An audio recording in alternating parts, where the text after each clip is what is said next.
This is Jared Emerson-Johnson from Bay Area Sound, and I did a lot of the sound design for the game under Chris's supervision. And it's Chris again. So we just want to talk a little bit about the Foley and the interactive elements of the sound design for the game. For the most part, I would say like 95% of the time we're recording all of that originally for the game, rather than relying on library sounds and stuff, which, often is the case. Yeah, and we actually started off using a lot more library sounds, and we ended up redoing almost all of those of that implementation because, Jared, I'm curious to know how you felt about this, but I just felt that stuff was too big and punchy for this game. We were telling a game that was so much about this human-scale drama and in some cases ambiguity, and then also just very naturalistic in how the wilderness was presented, that it seemed almost like putting too fine a point on it to have sort of traditionally big and punchy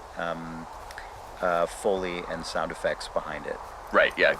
We'd call it gamey sound design, which is usually a little bit larger than life and big. And sometimes that's important because the player needs the feedback of when you get punched out by Goodwin. There's a couple moments of like that big outrageous sound design when it's really called for. For this, we went really subtle on a lot of it. You still get the feedback, you still get that feeling like you're actually in the space and interacting with it, but it's a little more subtle, a little more tailored. And honestly, like when you have an opportunity to record live Foley, it always ends up being better than a library sound.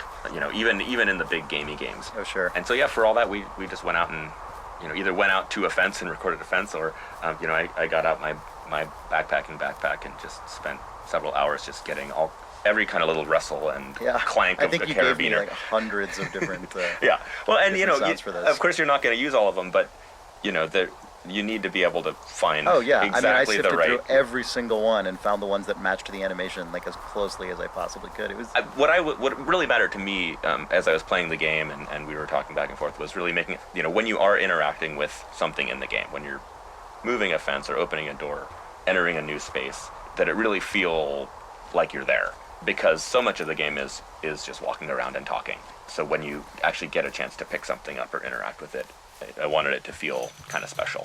As development of the game went on and it became clear that sound effects and ambience were going to have to do so much of the heavy lifting, it was incredibly intimidating for me as a first-time audio director, but I'm ultimately actually really grateful for that because it was just so intrinsic to the game and had such a big impact on the overall experience. Yeah, and honestly, with every new game, there's a certain amount of kind of reinventing that needs to happen because you have to, you just have to keep playing the game, put the sounds in. Okay, these ones work, these ones don't work, play the game again.